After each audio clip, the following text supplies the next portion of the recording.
The oldest Austronesian inscription tells of a Maharaja who founded Srivijaya. He was Sri Jayanasa, and he led 20,000 men to conquer the 6th century kingdom of South Sumatra. His purpose was probably to gain control of the Strait of Malacca, which would give his kingdom a tremendous amount of power over the now quite recognizable and rich monsoon market. His Srivijaya also had valuable resources like spices, Chinese porcelain, and possibly food were chief imports, and it was a great center of Buddhist learning.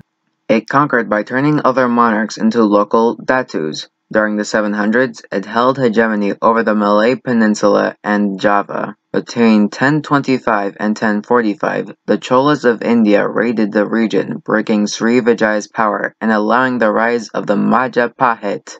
After a centuries-long political tradition, the Majapahit took over a kingdom of the sea in 1293, as Srivijaya became a vassal to be won over by any willing empire. Majapahit couldn't put down nationwide rebellion until 1319 thanks to Gajah Mada, an officer who served the later queen Tribhuwana, who ruled until 1350. She took over West Malaysia and most of Sumatra, and Rajasanagara ruled the empire at its peak as the 4th king until 1389.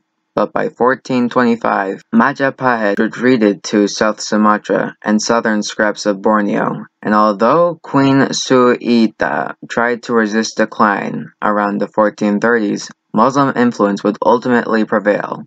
Majapahit fell in 1527.